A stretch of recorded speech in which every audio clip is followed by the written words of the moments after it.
So here we have Hulk and Draco. Hulk's been helping me dig through his dirt, his substrate, and clean it out.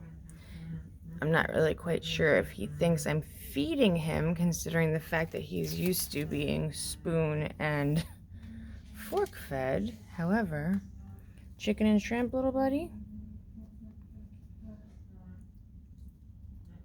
Yeah? No? Maybe?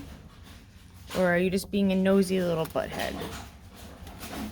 Drake over there doesn't like to be bothered so much. This little guy. Hey, don't bite my fork. Hulk! We are having problems here, mister.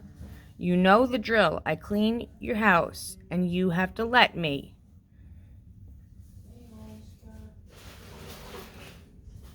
My little bag for all their garbage and yucky stuff. Hulk, you're not helping. You're not actually helping at all. He's used to me spoon feeding him. I feel as though he's spoiled. There's nothing on it. Let's see. Hulk.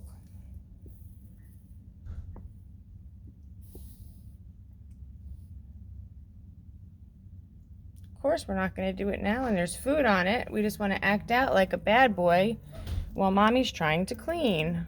This is the life of a Tegu mom. He's just going to help himself out now. Come on. A lot of people post videos and pictures and posts about how amazing their lizards are and their tegus are, but a lot of people do not post about the issues that are more realistic, like the struggles and the challenges of raising a tegu. This little guy bit me the first 3 months that I had him. Every time I went to take him out of his house, he'd latch on, he'd jump up from the ground up and grab it hold of my hand, and he'd just hang off my fingers. He would do everything and anything in his power to bite me. And believe me, even though they say keep doing it every day you have to do it. You have to love them and patience, and this is the same advice I give to everybody, but no one in the world wants to get bit every day, every time they take their tegu out. No one wants to have to deal with that in order to break through and have some relationship. In one way or another, you want a relationship with your goo. There's been pictures on my Instagram of me planting grass and marigolds and whatnot. As you can see, we're butt naked because guess what? This little guy doesn't like flowers. And this little guy thinks he's an escape artist. If you've noticed his tail, yes, he has dropped it. He actually dropped 3 inches off his tail when he was about 3 weeks old, throwing a hissy fit after he bit me because he did not want to be held.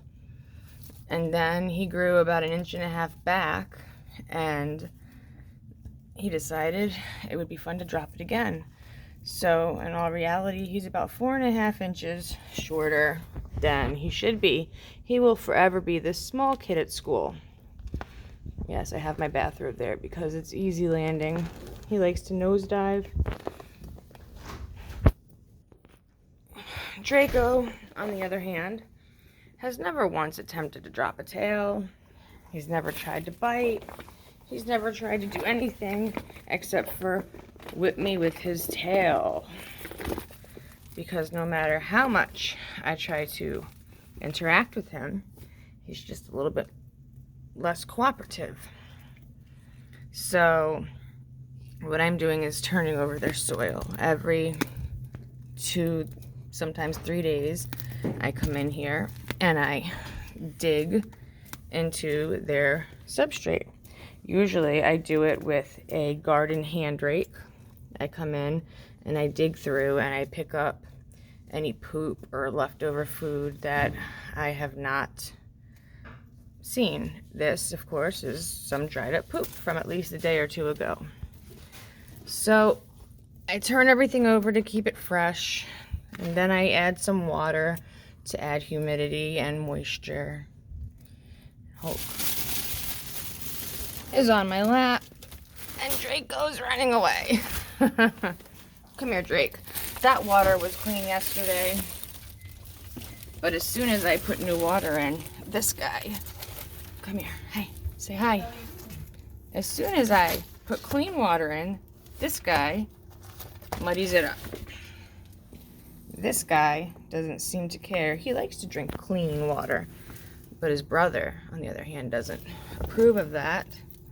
So it is what it is. In any case, this is an every other day or two ritual of mine. Just turning over the soil, seeing what food, skin sheddings, poop that I've missed, put it in my little garbage bag. And then after that, I wet it down. This little guy is just, he's ripping and roaring to go. He is chomping at the bit to get out of his house. I don't blame him. Who the heck wants to be locked up in a cage all day? He's a beautiful black and white. As you can see, he has yellow spots on him. He has a trait that's not common for black and whites, which is a black nose. And if he stays still, you'll notice he's got the beginning of a fire belly coming on. Show your belly. There you go. And this guy has old man grumpy syndrome going on. He'll be 1 next week. So some people say he's small, some people say he's big. He's not horribly small or undergrown or fat or overgrown. This little guy, compared to his brother, well, remember he is about 5.5 inches shorter than he should be, but he is 6 months old, and his brother will be 1 next week. My friendly, excited, look at me friend right here, who, let's not lie, he is amazing in every way possible. I love him. He is my Hulky. But every now and then he does decide to bite me. Why? I don't know. I guess he just likes to remind me every now and then that he has the teeth in this relationship and he's not afraid to use them. So I'm going to let you guys go. I just wanted to post a little video of my little gremlins and show everybody that my little Tegus are both beautiful in their own individual ways, but they're also very different. And they have very different attitudes. This one is a social butterfly. This one is a crabby little old man. You would picture him, if he was a person, I could picture him in a wheelchair running into people because they're in his way and they're moving too slow. But we love you anyway, Drake. Draco and Hulk, my 2 little buddies.